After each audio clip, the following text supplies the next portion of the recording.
Well, I would start saying that the Ukraine war is proving that boots in the mud are still absolutely critical. It's just that there's more pieces in motion right now, of which drones are part of the landscape. So don't write off Iran's ability to actually throw people at a problem here. However, I would argue that if we do get to the point where the Iranians feel this is a good idea, keep in mind that with the United States largely not present in the Gulf anymore, the onus will not be on the United States to do something. The onus will be on the Saudis to do something. And since the Saudis have the capacity to export crude to west to the Red Sea instead of having to go through Hormuz, the country here that's likely to lose a lot of its oil export capacity is Iran. So if they start playing that game in the absence of the United States, I have no doubt that the Saudi Arabians have the military capacity necessary to utterly destroy all Iranian oil export capacity. So the specifics of the forecast is that we were going to have a disruption either due to war or to the sanctions that were going to force the Russians to basically export less. And as pressure builds up in the pipe back to the permafrost, that the wells themselves would freeze shut because the water that comes as a byproduct would freeze within the pipes and bust them from the inside. The reason that hasn't happened is that original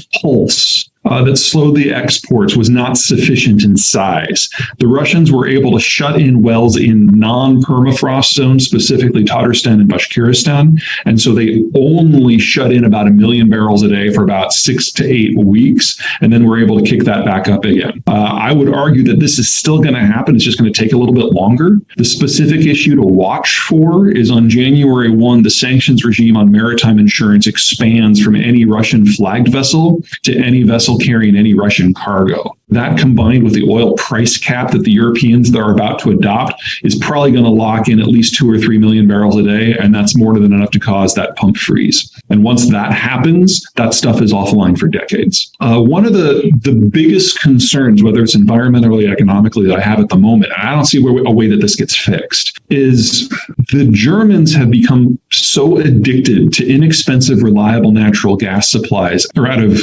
Russia that they base their entire economic system on it. So the natural gas doesn't just provide them with power. It's the base material for the entire petrochemical sector. And then that petrochem stuff is, for the most part, net exported. It's the base of their entire manufacturing model. Well, without the natural gas, and it's not coming back, the infrastructure's been destroyed, and some of the backup stuff all go through the conflict zone. So, it's not coming back at all.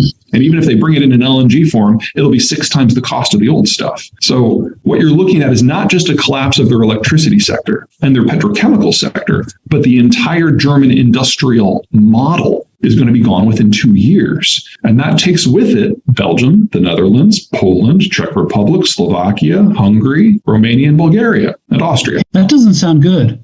No, it's not good. Whenever the Germans get nervous about economics and energy, shit gets real in Europe really fast. I'm not saying they're going to march on Moscow, but for Germany to survive as a modern economy, it will have to have a radical political shift. That rarely goes well. The problem that we've seen is, so back in 2014, when I wrote The Absent Superpower, which was the shale-based book, I had a map that showed where all the world's petroleum-rich shales were, and they are all over the place. And the concern at that point was like the best shales that were in Europe were under population centers, whereas the best shales in the United States were in North Dakota and West Texas. So for us, they were proximate to population centers, so transport wasn't too big of an issue, but neither was annoying the neighbors. You're not going to frack at the Louvre. Now, you have an energy crisis, everyone goes back and reevaluates. The problem is, in the 10 years since that book came out, people have poked sticks in the ground to see whether this stuff is commercially viable or not. And in most cases, it's not. The shales are deeper, they're smaller, they're thinner, and they're not as petroleum dense. So if you took the amount of money that it's taking to get the United States where it is right now and spend exactly the same amount in Europe, assuming they had the cash, which they don't, you would probably only get 1/6 as much petroleum out. It might help, but not by much. People forget that oil and natural gas are the internationally traded fossil fuels, the ones that are relatively low carbon. What we're seeing Europe doing is going in mass back to wood and coal. In fact, about 70% of the electricity that was generated in Germany this last month was coal and lignite. And we think of wood as a supplement, but it is as carbon intensive as a lignite if you're burning it for either power or heat. And we are seeing the Europeans go to that at a pace that we have not seen since the dawn of the early industrial age, when people were making charcoal en masse. gas. The Iranian military is designed to occupy its own country. You guys remember the movie 300, The Thousand Nations of Persia? That's actually pretty accurate. Even today, after 4,000 years of cultural unification, Iran is only 50% Persian. And the way that you keep all these various mountain peoples from rebelling is you occupy your own country. That's why they have a 1 million-man army. We have not yet gotten to the point where I think that the mullahs feel a serious level of threat. And remember, this isn't China where it's a one-man rule, and this isn't Russia where it's a 100-man rule. This is a rule of a religious class that has over 10,000 members. The degree of resistance that would have to boil up to wipe this government away is extreme. So extreme that we've only seen it once in the last few centuries. And that was when the Shah fell, and the Shah didn't have a 10,000 deep bench. So I don't want to say this can't expand to that. It very well may. But right now, I do not see a lot of lights flashing yellow, much less red. According to the Dutch, if you take much more natural gas out of that, they're going to have flooding. And remember that the majority of the Netherlands is below sea level already, so that is a non-trivial concern. So they're very nervous for a number of reasons about playing that card. Now, the North Sea overall is a better play, and the Norwegians are doing everything they can to increase output as much as they can. But even if you open the Dutch fields all the way, you're probably only going to solve about 5 to 10% of the problem. I mean, every little bit helps, but that's marginal.